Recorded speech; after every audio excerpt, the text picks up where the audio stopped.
Assalamualaikum warahmatullahi wabarakatuh. Halo semuanya, perkenalkan nama aku Kamia Diansyah. Kami dari kelompok 4 dengan nama grup Nawasena. Kami dari program studi Sarjana Penerapan Teknologi Radiologi Pencitraan kelas D43A. Kami dari kelompok 4 akan menjelaskan tentang pola keuangan orang miskin, orang menengah, dan orang kaya. Sebelumnya izinkan saya memperkenalkan teman-teman saya yang berada di kelompok 4. Halo, aku Alika Putri Divani, biasa dipanggil Alika. Halo, namaku Andika Jasari Distira, bisa dipanggil Tingga.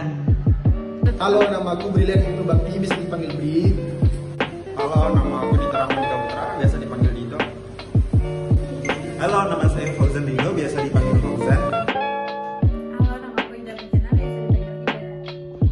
Baik, setelah kita perkenalan dengan anggota kelompok 4, selanjutnya kita akan membahas tentang pola keuangan orang miskin, orang menengah, dan orang kaya. Yang pertama, kita akan membahas tentang pola keuangan orang miskin. Untuk siklus keuangan pola orang miskin cukup sederhana, dimulai dari pendapatan gaji bulanan, mingguan, ataupun harian. Kemudian dipergunakan untuk membayar pajak, hiburan, membeli makan, transportasi, pakaian, dan sebagainya. Bagaimana ya contoh pola keuangan orang miskin? Contoh pola keuangan orang miskin itu kita lebih sering berbelanja di warung-warung biasa dalam jumlah kecil. Jika dihitung-hitung, pengeluaran orang miskin akan jauh lebih besar dibandingkan orang kaya. Karena orang kaya membeli dalam jumlah besar untuk jangka waktu yang panjang. Pembahasan selanjutnya yaitu pola keuangan orang menengah. Orang menengah cenderung meletakkan pemasukannya untuk membeli barang atau aset yang ujung-ujungnya akan menjadi kewajiban, alias cicilan, seperti cicilan rumah, cicilan mobil, ataupun cicilan kartu kredit. Karena sebagian pemasukan disalurkan ke kewajiban, hal ini membuat tidak ada tabungan atau investasi alias passive income. Lalu bagaimana contoh pola keuangan orang menengah? Orang menengah hanya memikirkan untuk membeli rumah, berbelanja dengan kartu kredit, membeli motor dan mobil. Tapi orang menengah tanpa sadar membelinya dengan cicilan yang dipikirnya akan lebih hemat karena tidak perlu membayar secara langsung, dan semua itu dibeli dengan maksud membeli aset.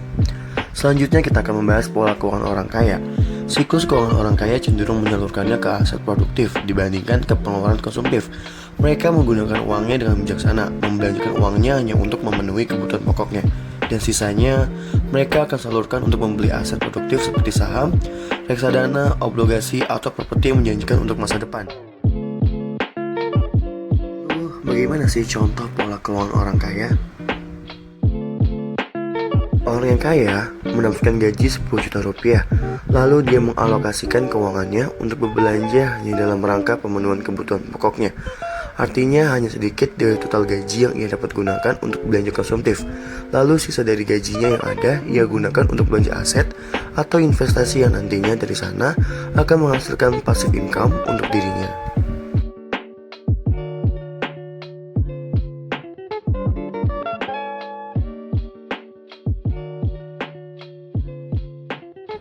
Terima kasih kepada teman-teman semua yang telah mendengarkan penjelasan materi dari kelompok kami. Semoga apa yang kami sampaikan dapat bermanfaat untuk kita semua. Kurang lebihnya mohon maaf. Wassalamualaikum warahmatullahi wabarakatuh. Sampai jumpa. Pergi berlibur ke Surabaya dengan pacar naik kereta api. Kami dari kelompok Nawasena, kelompok yang keren sekali.